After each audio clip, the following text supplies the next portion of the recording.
This is the Red Podcast. This is episode 12 of the Red Podcast, and if you're like a lot of entrepreneurs, you want to put out a book, you've got an idea that you want to share. Laurel Staples, my co-host, was no exception, and ever since I've known her, I've been bothering her to write a book. She finally said yes. She's in the middle of the process now. Today we're going to talk about her idea for the book, how she outlined it, how she's been writing it, and the challenges she's faced along the way. That's coming up on this episode of the Red Podcast. This is the Red Podcast. Real entrepreneur development. Make more money, work less, and live a life of freedom. No BS advice that really works. Here's your hosts, David Hooper and Laurel Staples. David, we had lunch at Whole Foods today, right? We did. And I think we've done that like every other week, every other Wednesday to about every Wednesday since we met. Yep. We're regulars there. We're regulars at Whole Foods Hot Bar. Got our own booth. We do. We actually do. So, but I remember one of the first times that we went there when we started dating and we were getting to know each other and you were like, Laurel, you need to write a book. And you never let up on that one until I actually sat down to write the book. And I don't just tell that to everybody. The reason I said it to you was because you were working with clients and you had more clients than you wanted, or maybe the better way to look at that is more people wanted your information than you were able to handle. Yeah, with the one-on-one coaching, it's hard to reach a lot of people. It wasn't working for you. So I said, you should write a book. So now's the day. Yeah, you just started today. I started a long time ago. You've been working on it for a few months. I've been working on it since November. It has been, and that's the actual writing part. There's a lot. Okay, so since November before that is that's like 8 months now. Yeah, feels like forever. Feels like I've been doing this forever, but actually, it took a lot of. I wouldn't say you had to convince me to do it. It was something, and I feel like a lot of entrepreneurs are like this, something in the back of your mind that you've always wanted to do. It's like, oh man, that would be cool to write a book. I would love to have a book to build a platform or promote my business or reach more people. But a lot of people, most people, I'd say, don't know where to start, don't know how to do it. Right, yeah. And there are different types of books. People use the term book loosely now. I know a guy who basically took what we've got right here, transcribed it, threw it up on Kindle, and he thinks he's got a book. We're not talking about that. We're talking about a real book that you actually write. Yeah, I've known so many people, and we're talking about nonfiction books, I guess, is that so many business owners transcribe something or something. That's not a book. Take some blog post and put them, in a unique order. It's a totally different thing. Blog post, we've said it before, blog post is like a sandcastle. Building a sandcastle. And a book is like building a skyscraper. There's a big difference. A lot more work, a lot more organization, and more skill. Oh, absolutely.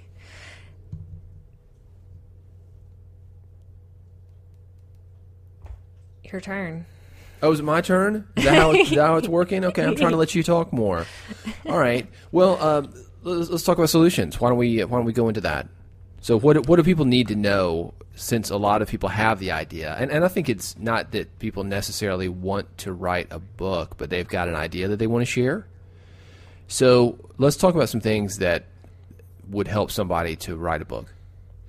I can take you through kind of how I've done my book, because it's been a long journey since I started, and I'm not done with the first draft yet. So I think it's interesting to kind of check in and talk about it from this perspective, right, as opposed to when it's done. Long journey, because I don't want you to be like one of these people.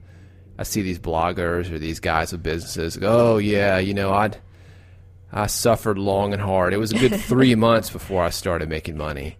It's kind of like there's a famous John Lennon quote. They asked him about the first Beatles album, and they said, how long did it take to record? He said, it took a long time, at least 2 or 3 days. So in the grand scheme of things, you haven't really been working on this all that long. However, when you're in the midst of it, which you are, it seems like an eternity. Yeah, when you're in the trenches. Yeah, that happened to me on the Go Fire Yourself podcast. I was interviewing somebody who had launched a book, and I said, how long did it take you to write your book? Because I was in the middle of mine. It seemed poignant and interesting at the time. And he was like, oh, it took me a while. It took me 3 months. Yeah. And I was like, okay. Yeah. So a long time is relative. Exactly. For you to write your last book, how long did it take you? Last book that I wrote was 2 years, and that was from the time I had an idea. I had an idea, and I was actually stuck in an airport. I was stuck in New York overnight because the airport got snowed in. So I was in like the American Admiral's Lounge. I was like, well, I can't really do anything. I might as well outline this great idea I've got. And I thought it was going to be something that I could knock out. And I'd done books before. That was about my 7th or 8th book.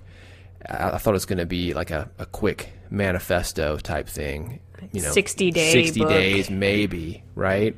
And then it ended up being a couple years before we launched it because you get into edits and you get into rewrites and more rewrites, and I had a lot of rewrites, and anyway, and you refused to put out crap. Yeah. Well, that's right. I could have just transcribed it. Could have just had a tape recorder right there in the airport, and 24 hours I could have spouted off a lot of junk and had it transcribed, but refused to do that. So, all right, so let's get to the solution. I want to know about the idea. I think all entrepreneurs have an idea that they want to share, and let's get specific to what you did. Your new book, you had an idea. Of course, Talk about it. Of course, that's the first part, is you have to have an idea. And I already had the blog and the podcast going, Go Fire Yourself. So I personally, for me, that's how I wanted my book to be a part of that and to build that platform. So like your philosophy, but in writing. Exactly. Because when you go through my blog or my podcast, like you're going to get really great advice that helps you quit your job, but it's not like quitting your job A to Z. There's no definite plan how to do it. So I wanted to bring that to people. And you had a very specific path too. You were not somebody that had worked the corporate world for like 10 or 20 years or retired and just didn't know what to do. No, you had a very specific path. You're somebody that got into the corporate thing, wasn't made for it, and it was pretty obvious early on, and there was a lot of pain, and you remedied the pain rather than suffering. So I think that's unique. Exactly. And through starting my blog and building on my platform, there are a lot of people out there who are dealing with the same exact thing. So to be able to bring what I know to the table and to give people a solution for this problem is something that a book can do really well for me that the blog and the podcast can't. So that's where my idea for the book really came into play, was providing that value to people and a step-by-step process almost. Now, were you worried because basically it's a quit your job book, how to quit your job? Mm-hmm. Is that safe to say? Okay. Yeah. A lot of people have those kind of books. I actually wrote a book called Quit Your Job. You're my competition. Well, it was more of a workbook. But were you worried about that? Yes and no. I mean, you can't not worry about the competition. But I think you have to come out the door before you even start writing, before you do the outline, before you do any of that, and decide how you're going to be different than what's already been done. Because there's so much sameness out there that sometimes it doesn't take a lot just to be like a little bit different. I mean, you could have a different style of writing, a different methodology, different stories, different Your blog pieces. is real personality based. I am. I'm very personality based. I try to be a little edgy, in your face, funny. I try. I'm saying try here. So this isn't like the what color is your parachute type book where you're going to be nice and gentle. Sometimes you have to rough these readers up a little bit. Say, hey, get a grip. It's time to quit. And on that note, David, it's like I had to come in thinking, my book's not for everybody. It's not going to be for every person that wants to quit their job. It's going to be for the person who likes a little more edgy, a little more motivational writing. Probably a younger audience. Somebody who hasn't been stuck in the corporate world forever, who still has dreams, who's willing to take action on those dreams. So even before the idea, that reminds me, defining who are you speaking to and what do they need? Because you can come up with an idea for any kind of book, but if you're not speaking to anyone in particular and you don't know what they need, it's just going to be lost on Amazon. That's great advice, and we've heard it a million times, but if you try to please everybody, you'll please nobody. Yet, how many times do you see authors and you say, well, who's your book for? Well, it's for everybody.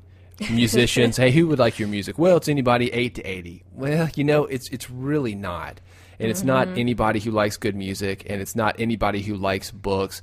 A lot of guys go really, really wide when it comes to who's going to like their book. And I think that's a huge mistake, not only because it's just kind of like, it doesn't really, it's kind of like bland food. Anybody could eat it, but you want to go for the very specific, like hamburger lovers, right? The guys who really love hamburgers. And I'm like spicy Indian food.